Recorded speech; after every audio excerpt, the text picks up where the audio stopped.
Welcome to my show where we talk about love, where we allow ourselves joy and compassion, where we are open to our authenticity, where speaking our truth is our birthright and we claim our abundance, our prosperity. Welcome here to this space where I share my love for healing, my love for connecting with women on a soul level, because I believe that we all have a purpose on this planet, and I am here to help you awaken that aspect of yourself. I am here to help you claim your inner power of safety and trust and creativity and confidence and love and healing and speaking your truth and intuition and connecting with those around you. Here and now is this space that I have created to join women together. I love you and I'm so grateful for you. May we lead with love and light, joy and compassion, my beautiful soul sisters.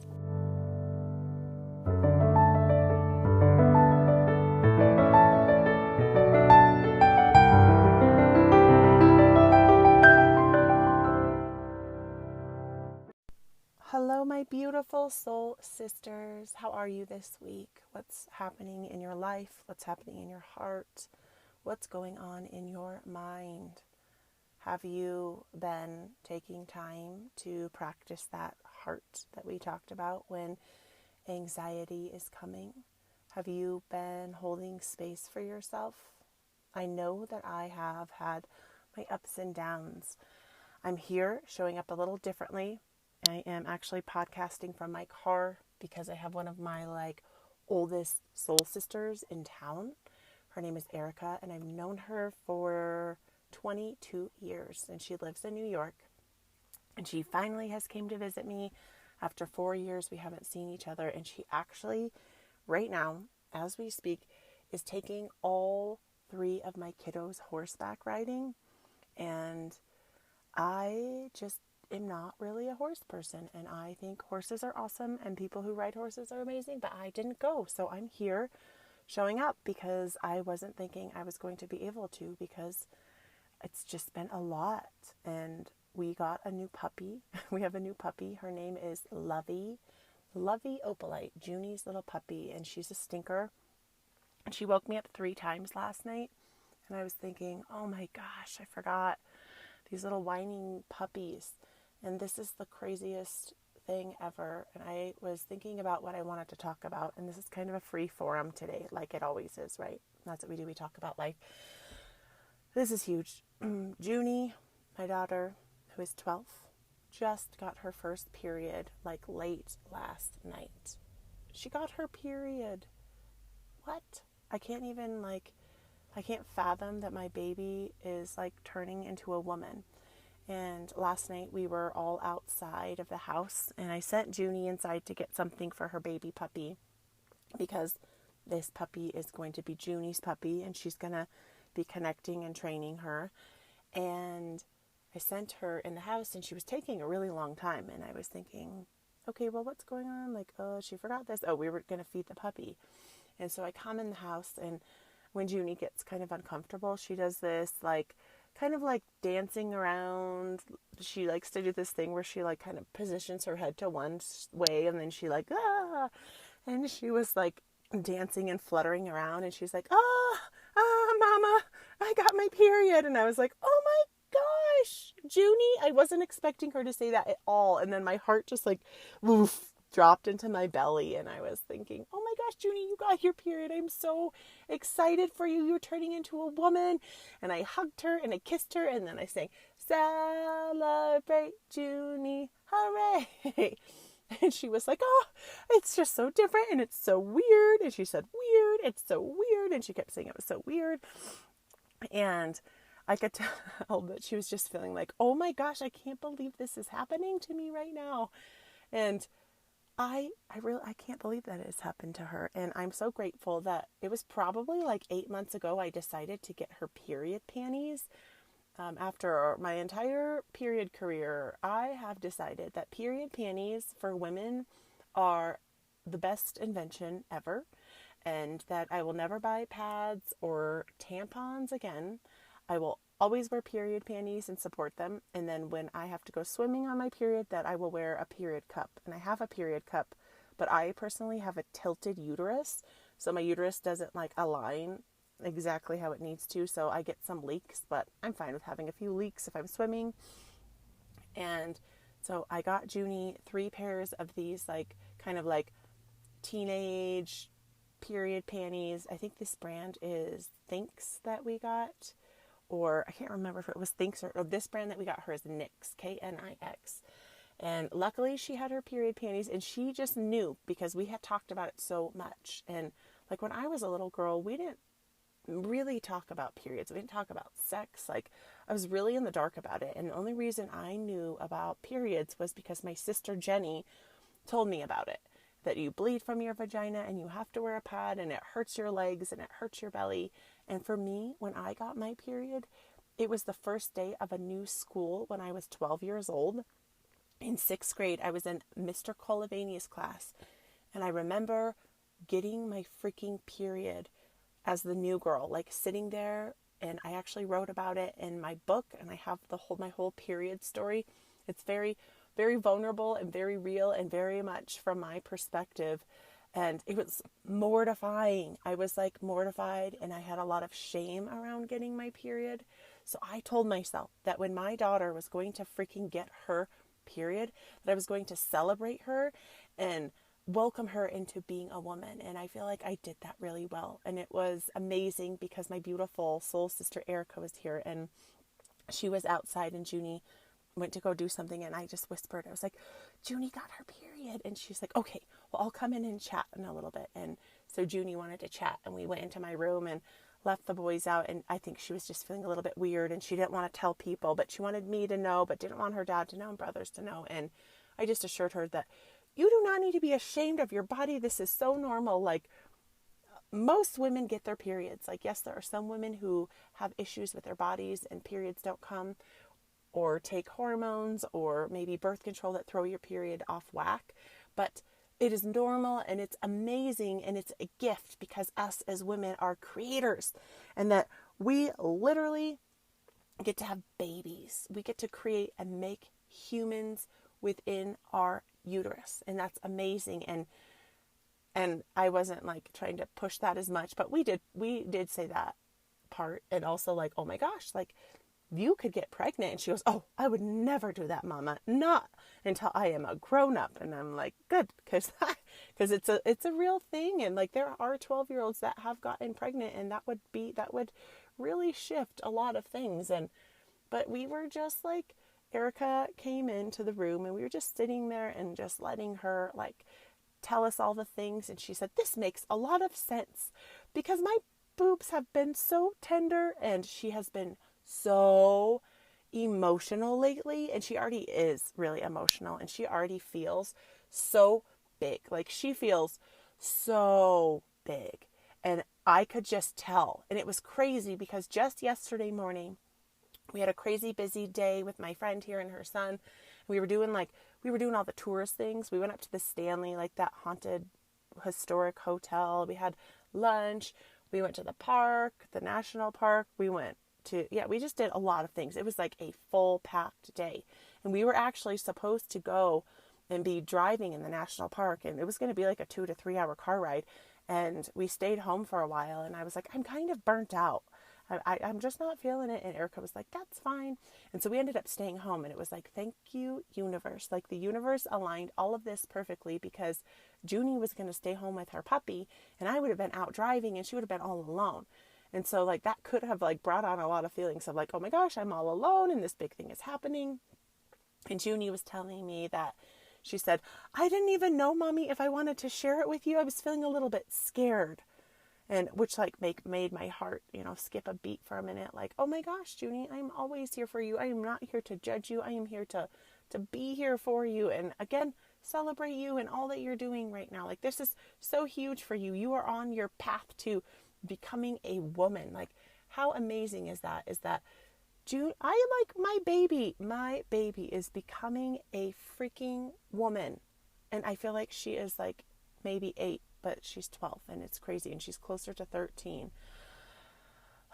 I feel like I'm really proud of myself as a mom for just like holding space for her and allowing her to tell me all the things. And she kept saying the word weird. And to me, the word weird is like a compliment.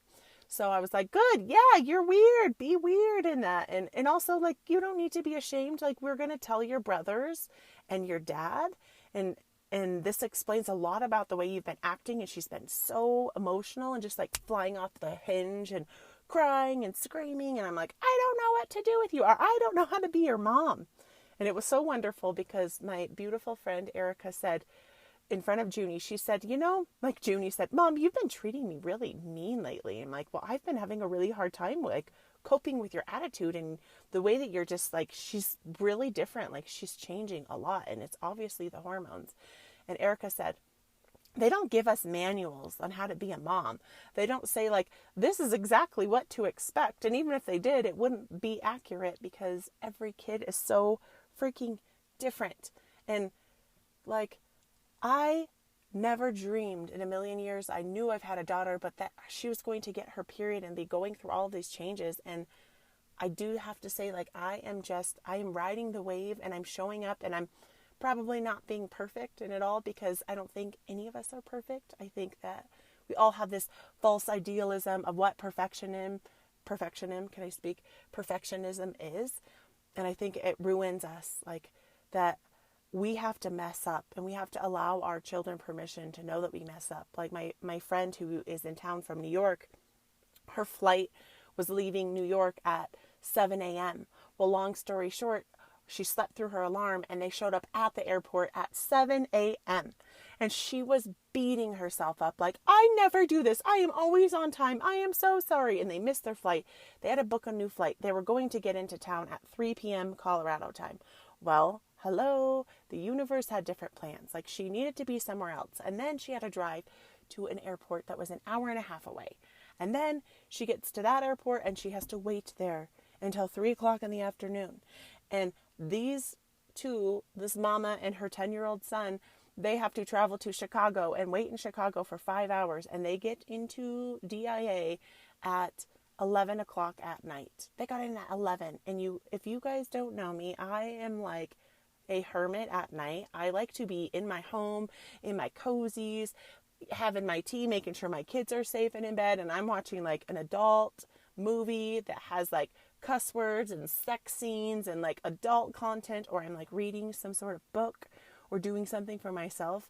And I had to drive to the airport at 8:30. I left at 8:30 and I got there really early because I've like always had this really weird night blindness where if you've ever experienced it, it's like you're driving and the arrows are pointing one direction and the eyes are going in the opposite direction, and it can be a little spooky. But I luckily got a new prescription and my eyes were sharp, and I literally shifted my mindset. I decided I am a great night driver. I am awake, I am alert, I'm focused. And I was awake, alert, and focused. And that just proves to me, beautiful soul sisters, that with our mindset, that we can choose to shift our old programming and our old ways of thinking and old fears in the present moment. We don't have to stay stuck in our fears of like, I can't do this, and we're limiting ourselves, that we can allow our freaking selves to do new things and to do hard things. And so here's me driving in the freaking dark to the airport, and then it starts like torrential downpour raining, and the roads are like black ice, and there is just traffic everywhere. And it's so funny because as a mom with small kids, like I just have like decided that there's like not a nightlife, that everyone is in bed like me, like a hermit, but they're not. And there's like a nightlife, and there's people everywhere. There's lights and action and camera lights and action, whatever that saying is. But people are just out and about, and I saw it and I was like, oh my gosh, I forgot about the nightlife, which I used to live like hardcore before I had kids. But as a mom, my life has shifted, and I'm tired and I want to go to bed, and they're in bed, and I did it. I literally conquered my fear. And of course, my beautiful spiritual daughter was like, Mama, the universe gave this to you because you are driving at night and you are doing such a good job. And so if you've ever been to DIA, Denver International Airport, you like have to figure out all the signs, and it's like there's a west terminal and an east terminal, and they were on Delta. So we had to take I think it was the east terminal.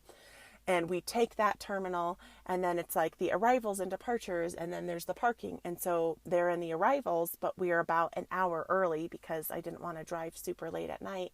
And we had the puppy for the very first time. We took our baby puppy for a ride to the airport because I thought this was a great idea, because Jasper, our golden doodle, her daddy, has really, really bad car phobia and car fear, and he drools uncontrollably. And I was thinking, my thoughts were, we need to train her how to be in the car because she's going to be a car dog. We're driving from the mountains and down here. And she did great. And so we drive to the arrivals area, and I'm like, perfect. I'm imagining we're going to be parked. We're just going to sit there, chill. We're going to maybe read a book. We're going to take the puppy out.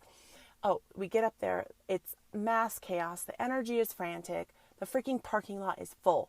And I keep driving. I'm like, there's got to be a way I can get in here. And there's no way the parking lot is full. Oh, parking lot is full, my sisters. I have to loop and go back into the rainy, dark as night, black ice freaking road.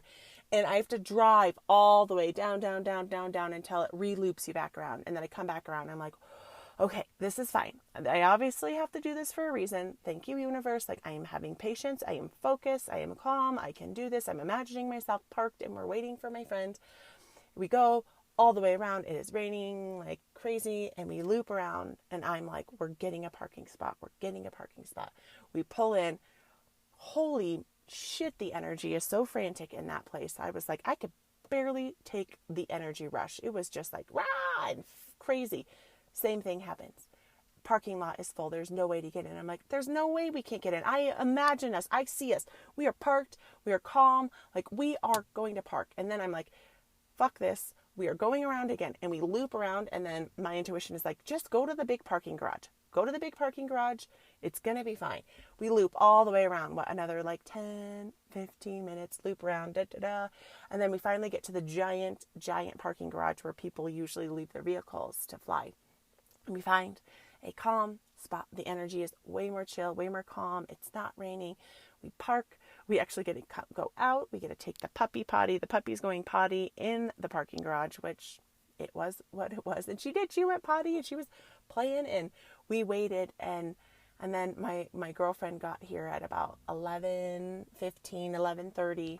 And I got her and her son in, and she was originally going to drive. And I thought, you know what? I'm going to drive now, because at this point, these two poor souls had been traveling for like 21 hours, and they were exhausted. I'm like, I can do this. I can do hard things. I can drive my car in the night. I can be focused. I can see the road. And my beautiful sisters, that is what I did. I set that intention. I spoke it out to the universe, and it manifested. And I drove all the way from Denver up the windy canyon road, up Highway 36, and I did it, and I got us home safely. And my intention was to be home and in bed by 1:30, and I was in bed by 1:30. And it was hard because I am like, I want to be in bed by no later than 10, and I felt like I had been hit by a bus the next day. I was like, oh my gosh, I'm so like sleep hungover. But then I was so excited because my friend has been here, and then Junie and the puppy, and like, this has been a very busy, active week. And we decided, my husband and I decided to put our boys into school, which is like crazy, and all of the mixed faces, and exciting, and anxiety is plaguing me. I think I'm having a lot of anxiety right now and excitement, because I'm equally like, holy shit, I've been with my kids constantly for 2 years. Like, yes, I've had a few breaks here and there. I went to a women's retreat and I got 2 nights and 3 days away. That was like a miracle. But I'm like usually always with my kids. And so I am going to have like some time to do things that I want to do, and not have to like push and pull, especially with Milo, my middle. He's really been, it's been really hard to teach him. He thinks that I'm an idiot lately, and it makes me really sad. I'm like, I'm really smart and I have a lot to share with you. And he doesn't want anything to do with it. And I'm like, you know what? That is the universe's way of sharing with me. Like, maybe school isn't right for Junie because she's going to homeschool still, but the boys, like, I'm going to plug them in and see how it goes. Like, they might thrive and do awesome. And Milo is so friendly and the kids love him. And I am keeping open. Like, I'm keeping open to this week. I'm keeping open to all of these experiences, and I'm doing it, and I'm being present. And my beautiful soul sisters, I just encourage you that wherever you're at and whatever you are experiencing, are you showing up for it? The more we allow ourselves permission to show up to our life, the more life unfolds before us. Because I know how easy it is, my beautiful soul sisters, to just go on autopilot and dread the day and be worrying and fearing about the what ifs of the past and the what ifs of the future. And life is so much more than that. Life is showing up for us constantly.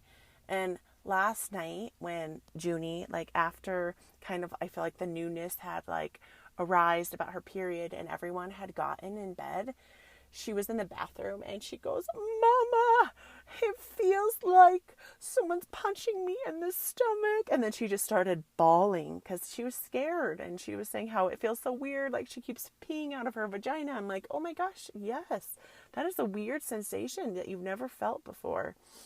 And I do have this one amazing memory from my birth mother that when I did get my period on that like awful day in 6th grade with the male teacher, that was traumatizing, but I do remember my birth mother giving me a bath.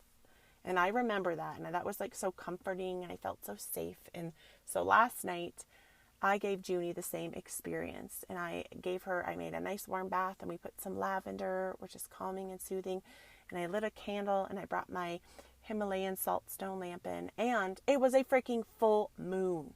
Like, this is crazy. Junie got her first period on a full moon. Like, the energy was just like electric and full of life and just like insane energy. And it was so crazy because her puppy woke up 3 times, and I told her I would take over puppy duty for her because the puppy's hers and she's the one training it. But I decided that I was going to take over puppy duty for her because she needed to sleep, and that was a lot. And she was like, "I'm feeling like so much energy, Mama. Can I take a melatonin?" And I was like, "That's fine. You take a melatonin tonight. You are fine."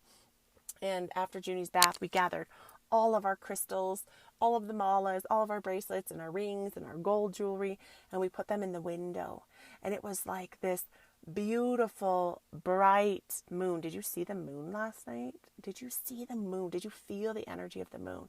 And even if you didn't last night and you're just hearing this tonight, you can still put all of your magic malas and crystals or stones or rocks or golden jewelry, even like if you wear a wedding ring or any sort of rings, metal also supercharges from the energy of the moon, and the moon just helps cleanse and clear, and then it power charges it with, like, we call it moon juice, and it just gives you this like new energy. So I always think of the full moon is this time to release and shed and let go of what is no longer serving us.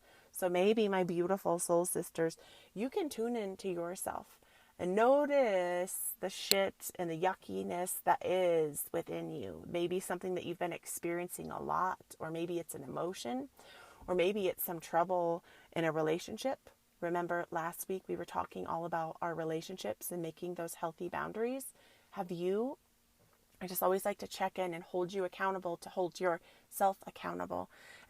Have you like been tuning in to how you're feeling in your relationships around your spouse, your kids? Because, right, we can't just like toss our kids out. Like yesterday I wanted to toss Junie away. It was like, "I'm going to recycle you on the side of the road." Terrible thing to say, but it was so true in the moment. I just felt like, oh my gosh, what is she doing? She just has these moments, and anything I say, she just yells at me, and she's so sassy and rude. And I'm like, what is happening right now? But this is freaking hormones and being a teenager. And I remember feeling those same feelings like, "Oh, Mom, you have no idea what you're saying. Why are you talking to me like that? You don't even know me." And that is exactly where she has been. And so I can't throw away that relationship, but what I can do is hold space for it. And Junie and I have such this open line of communication that we say stuff like that. Like, "I don't like the way that you've been treating me. You've been really rude to me and really hurtful." Yesterday, Junie was just like, she was doing things that were just out of her way to be rude to me because she was just feeling a lot and she was trying to project it on me. And I wouldn't let her. I call her on that. I'm like, "Junie, no, you don't get to act like this. You don't get to treat the person who loves you the most and takes care of you all of the time like this. This is not okay." And then after we had our talk and she was kind of breaking down and crying right before bed, she started crying and said, I am so sorry for the way I've been treating you. I notice it now, and now I can understand why I've been acting this way, but I am so sorry, Mama. And that was so powerful, like for both of us, that she could own her shit and then apologize. And then I also apologize back because I've been snapping back at her, and I've been probably reacting versus responding to her, because it is like, what is happening? Am I in the twilight zone? I have no idea what is happening right now, because I have no idea who this girl is. I even said that to her. I'm like, I don't even know who you are anymore. You're not even my daughter. And she's not, because she's changing and growing, and it's the same as us. And with those relationships with the people closest to us, we can't always just like push them out or creep them out, but we can make healthy boundaries in our relationships. We need to set these healthy boundaries like we talked about last episode in our lives. And I just encourage you, my beautiful soul sister, to tune in.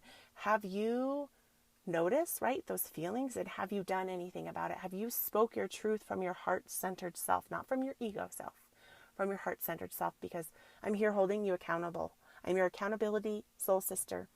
And I know it's hard to hold ourselves accountable, and sometimes it's even challenging to notice, but when you notice, you can't shut it off. It's just like our awakening, like this, the name of this podcast. It's like, once your awakening and your personal growth journey starts, you cannot shut it off, even if you wanted to. And why would you want to? It's so miraculous. But there are days though where it feels like, oh my gosh, I feel like I'm like 10 steps behind where I was like last month. And that's okay. Like, that is part of this growth journey. It's like some days and weeks or months we have highs, or years we feel like we're on top of the world, and there's others where it's a struggle and it's hard. And know that you're not alone in those feelings, and you're not alone in feeling like there is a struggle, because there is a struggle.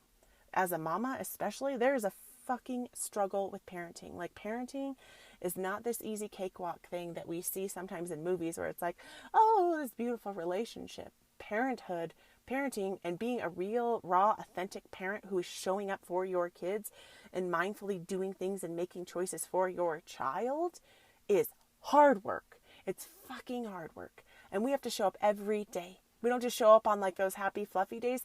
Those hard days, those uncomfortable, awkward days. Like, if your mom never talked to you about your period, or shamed you about your period, or about sex, which I know I was sex shamed huge, the time for change is now. The time to rebirth and transform our daughters and their daughters and the collective consciousness of women is now. And it starts with us.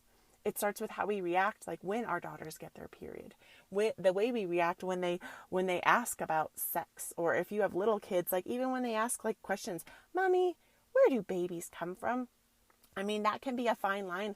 I literally, when my kids asked me about that, I told them where babies come from. And I obviously gave like a more like filtered perspective. And the older they've gotten, I do not hold back, and I am not going to shame any of my kids for asking questions and wanting to know and be curious about their bodies, because these bodies, these sacred vessels and temples, like, these are our carriers of life. They carry us through all of the moments. And creating shame at these young ages, like for me, I've been working my ass off at healing shame and guilt around sex, shame and guilt around sexuality. Like, even I still will catch myself when my husband, he's a very sexual man, like very like testosterone-y. He wants to have sex like every day.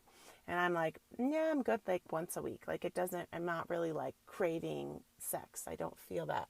And he feels it a lot. And I have to like allow myself to know, like, it's safe to be sexual. It's okay to want to have sex, or to feel pleasure in my body, or to like want to feel what it feels like for someone to touch me and adore me and love me. And what? Like, isn't that interesting? Like, I've been married for almost 19 years, 18 years now.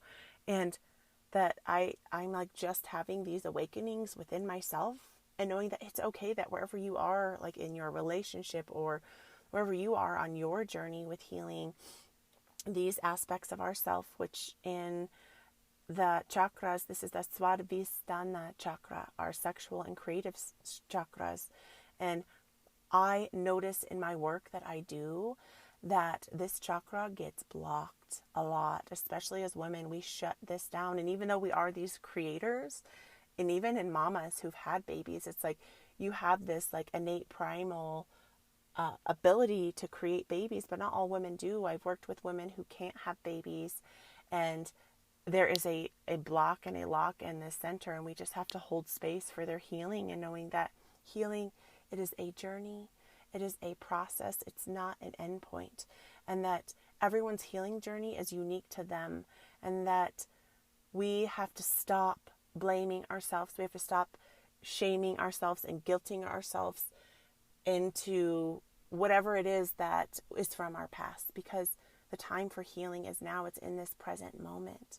And being present is literally like shutting off all of the shenanigans, all of the crazy thoughts. And sometimes it's hard to shut it off because our mind is just trained to do that. But just being here from moment to moment and showing up and being flexible. Like, I notice so much resistance when plans change and things are happening that I didn't control. That gets really hard for me.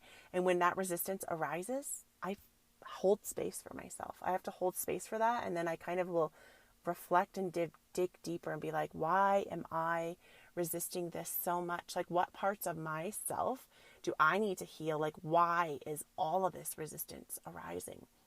And I notice it happens so much with my husband, like so much with him. And I am shifting, like we have been healing our relationship. And it's so crazy because I have not felt like in love with him for a while.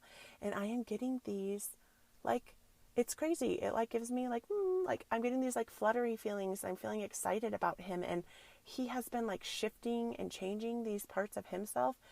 And I'm feeling like more attracted to him because I'm also changing my mindset. I'm like, okay, if I'm going to make this work with him, I've got to shift.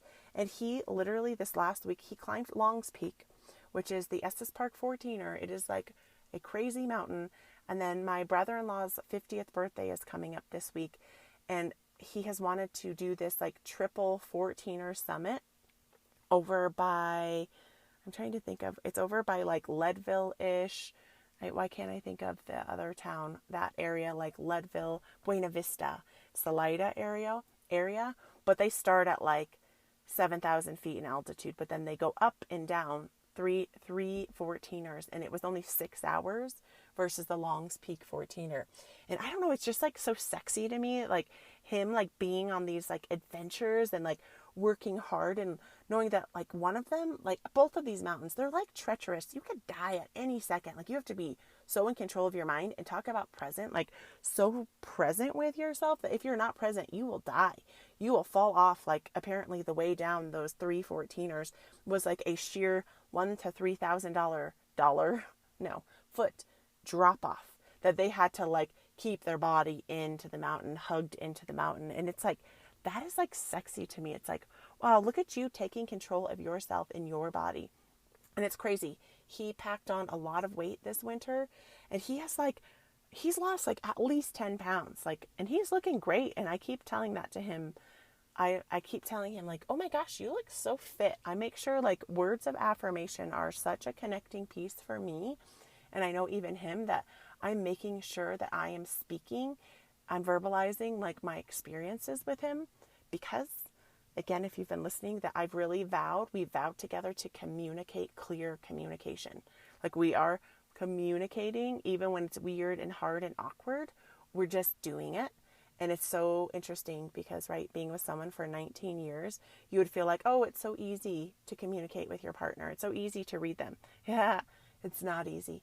It's hard work, but I can do hard things by freaking doing them. I just do them, and I show up. Oh my goodness. This is a beautiful day. I'm sitting here parked, and I literally am looking at Long's Peak, and I see this huge mountain. I don't know what that one is. I know this other one is Giant Track Road, and I see Lumpy Ridge, and there's like snowy peaks, and the mountains are just so prominent and so strong and amazing, and I'm so grateful for them. They are just this powerful presence, and there's trees everywhere, and I'm really grateful because I finally have like mustered up the courage to get my module 5 final done for my 300 hour yoga teacher training. And this assignment is this video assignment where I have to share a yoga myth, a yoga sutra, and also a chakra. And it's so funny because I was like literally putting it off. Like I was procrastinating because like I procrastinate when I'm not feeling confident. And right, when we're not confident, what does that mean? We're not feeling confident because we don't have the knowledge about something. We're not feeling confident because we haven't experienced that before. So the only way to get confident, my beautiful soul sisters, is by doing things, by reading, by gathering information, by absorbing yourself in that which you are not confident in. So that's what I've been doing. I've been like delving into the Bhagavad Gita, into the Yoga Sutras, and it's been a journey. And I finally did my video and I posted it. It's on Awaken You Healing Center with Shelly Bond. And the instructions were to make this video 6 to 9 minutes long, and imagine that you're teaching it to kids in like a yoga kind of setting, because like you don't want to be over talking and oversharing. So what did I do? I actually grabbed my kids. I had Junie 12, Jack 8, so like kind of like a good age range, and I had them sit and I shared with them about Vrikshasana, which is the tree posture. And in yoga, right, we root one foot into the earth and we kind of zip up and we align our body, and then we bring the opposite leg up, and either the heel kickstands on top of the ankle, or it goes right in between the knee and the ankle, or it goes up into the crook right between the groin region. In this posture, we want to make sure we're not doing this common misalignment where we are just like putting our heel on our knee bone, because that is really unhealthy for our joints. We always want to keep these healthy joints. And then we like find that strength from the trees. We root our foot into the earth. We grow our vertebrae. We take our arms and we float our branches, and we allow our leaves. And leaves, right, give us oxygen, and they shade us. And trees are so selfless. They literally will shade anyone. They don't care if you are coming to chop down a branch or chop them down. They will shade you. They will love you. They will give you their loving, good vibration no matter what. And trees can be such this beautiful teacher to us, and such this reflection of who we are. And knowing that like we can all share this soul connection with trees when we can slow down. And I've talked about this before, that like have connections with trees around you, whether it's in your yard or a space that you walk by. Like try to tune into the energy of that tree, and the beauty and the acceptance and the vulnerability and the openness to change with the seasons. These trees nature is like our great teacher. And then I shared about Yoga Sutra 1.27, which is Om is the source, Om, the primordial sound of the universe. Om was said to be like that Big Bang sound, the sound of all things, of all creation. And this sutra, the Sanskrit, I'm going to chant it with you, and maybe you could just like close your eyes and listen, or if you're driving or cleaning or doing whatever you do, listen. And then maybe you could just kind of hum along with me. I'm going to sing it 3 times. Tasya vachaka pranamaha. Tasya vachaka pranamaha. Tasya vachaka pranamaha. Just resonate with that vibration. That Om is the source. Om is the creation. Om is like the favorite chant of yogis. And knowing that Om can pull you out of like that overactive, crazy thinking mind, that you can reach for Om. It's right here. And I went through like a lot of times, and I still do, where I use Om, and whether I whisper it, Om, Om, or I think it, Om, Om, Om, Om, Om, Om, or I chant it. And it's just a full fluid breath in. And you vibrate, Om.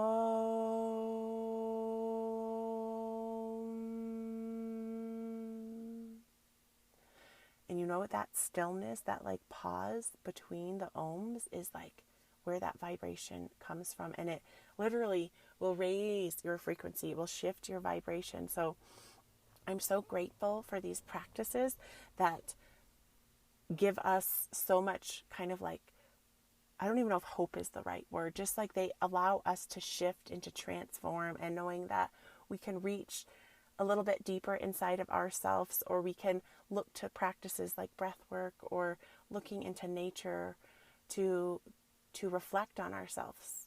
And I've been learning a lot too that like yoga is not just like our asana, which a lot of us get so wrapped up in like, oh, I'm going to do these postures, I'm a badass yogi. No, yoga is like a way of living. Yoga helps us live, like be better at life.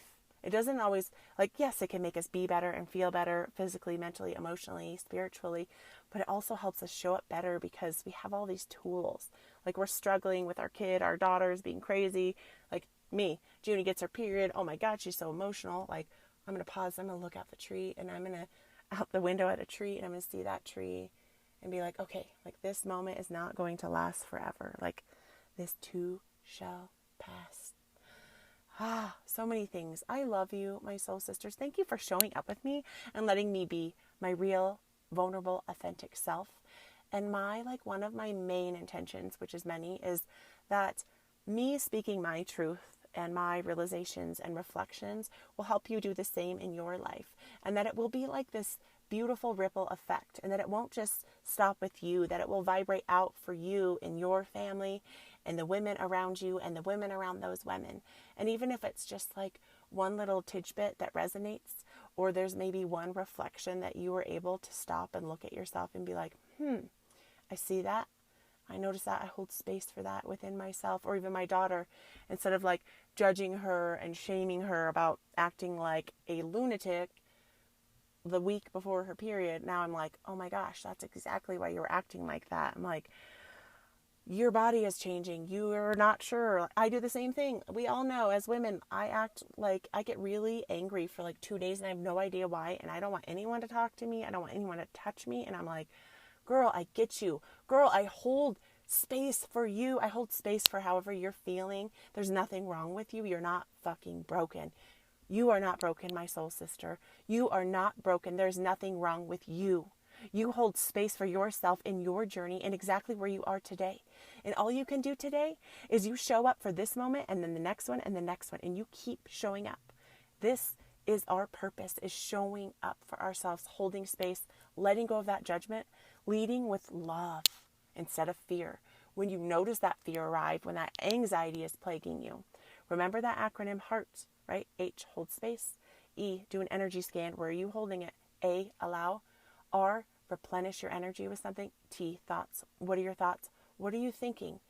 Whatever you're thinking, if it is making you feel yucky and yuckier, you need to shift that to the positive present tense. You turn it around, you flip it to a positive thought, because our thoughts transmute into how we're feeling and they manifest into the physical.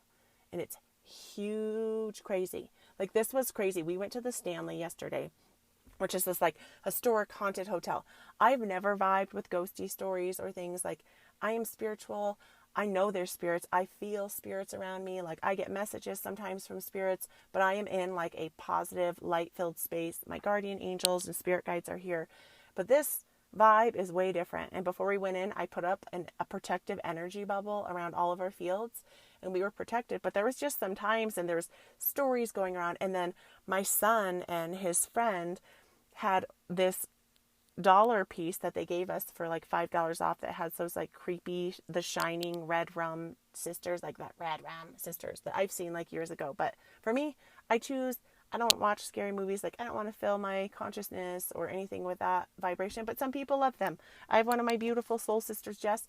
She loves scary movies. She loves haunted houses. Like rock on, do you? And so the boys are holding this little scary thing, and Alex was like, what do you think would happen if we looked into a mirror and said red rum, red rum? And it just reminded me of being a little girl and the Bloody Mary thing. And one time I was in the stall in like 3rd grade and someone shut off the lights and said the Bloody Mary thing and scared the shit out of me. Like I thought I was going to die in that moment. And I realized, okay, that's okay. It was just a ghost story. But they stood in this mirror and they said this scary thing. And both of them said they felt like pressure was pushing them back into their bodies. And then they both got stomach aches. My friend's son was literally giving himself the worst stomach ache. He asked this lady a ghost story. He was just he was hyping himself up. He was fine in the morning. And he gave himself this horrible fear-induced stomach ache. And I just brought his awareness to that. I was like, hey, buddy, I just want you to be aware of what you're thinking right now. Like, you're thinking a lot of scary things, and you're letting all those scary thoughts take over your body. And now you have a really bad stomach ache. And I don't know if it resonated with him, but it did with Milo. Milo was like, Mom, I don't really like that place. I'm like, you know what? And he goes, are those real stories? I said, you can believe whatever you want. And I bet those stories may be like 5% true, because obviously, like, people make money off of like hyping things up. And like, if that was like the magical unicorn place, they'd be telling us all about the magical unicorns there, but they weren't. And it was so interesting to see that. And like, for me, like, that vibration does not resonate with me. And I just like kept sending love around me. And even last night, I could feel like maybe a little bit of some like darker energy, like maybe around my space, but I was like sending love. I'm like, I'm not doing this. And we'll kind of come to a little spirit story if you want to hear this, and take what you will. So I was laying in bed with Junie. It was it was like the week before my girlfriend was coming in town, and we were laying in bed, and Junie can feel energies and spirits, and she's had like problems where like low vibrational energies will like latch onto her. And we were laying in bed, and she goes, Mom, I could feel this like spirit that just latched onto me, and it's feeling so yucky, and I feel so scared. And I do this thing with her and I do it with myself too, where if there is a spirit or an energy that isn't resonating, you have to command it to go. You say, you leave now, you are not welcome here. And I was getting the sense that there was a portal in her room, and then I was remembering that I painted this rainbow in her closet, and my friend who came over to help do a quantum healing session said, when you painted that rainbow, you opened up a portal. You need to paint over the center of the rainbow so you can close that portal. And I got this, like, Junie like said that, and all of a sudden I got these goosebumps that ran up my legs, up through my spine, and then our dog, giant 75-pound golden doodle, starts barking. Woo, woo, woo, woo, woo. He's barking, barking, barking. And then I like did this practice where you kind of just tune into which direction the portal is, and you spiral your hand in a spiral. And I said, I send you back to the moon, the Milky Way. You send it back to wherever you think. And then you close a portal by going the opposite direction, and you spiral your hand fast, and you throw a grid or a spider web over it. And then you snap it away. And I clear and transmute that through all time, space, reality, and dimension. And I clear and transmuted that. And I send that energy out. And then Junie said, you are not welcome here, leave. And I could feel, I felt that energy just like leave. And so I cleared and transmuted through all time, space, reality, and dimension, and literally like lifted the energy. And then Junie was like able to fall asleep, and I could just feel this like complete shift in the energy. And from this shifting, in the morning we woke up, and she has this beautiful like rainbow, all the colors of the rainbow in her closet. And we took like a house paint, and we took this beautiful house paint, and we just painted, and we ended up painting five hearts over the portal hole, because that was just like how it was. Otherwise I was going to have to like paint over the entire rainbow. And I felt like we completely cleared that portal. And this beautiful woman, Shauna, who comes and helps me tidy up my house, came, and I told her about this, and she was like, oh my gosh, it feels like, I noticed right away, I noticed how it felt lighter in here. It just feels like fresh, or she's like, it feels different in here. And I was like, oh my gosh, that like feels so good to hear that from you. And because that was my experience too, like we cleared that shit out, and knowing that, yeah, we have to clean our house, like the exterior, but we also have to clean the energy in our house. And some of us are more vulnerable too, like when we get exposed to fear and scary ghost stories and things. And so it's like, just also like check in with yourself. Does it resonate with you, or is that something that you're like, this isn't resonating as much? Thank you. I wanted to share that story with you. I love you. I'm so grateful for you. Thank you for showing up in this non-traditional way of being with me here, and knowing that I'm just showing up, doing my best. I'm actually headed back because the people are done riding the horses, and I love you. Please head over to iTunes, leave Awaken You with Shelly Bond a 5-star rating and a review. It means the universe to me. You can find my book, Awaken You, on Amazon, and you can also find lots of free yoga classes and just different amazing things that I love to share on Awaken You. Healing Center with Shelly on YouTube, all for free, my beauties. I love you. I love you. I'm so grateful for you, and I will be back here hanging out with you next week.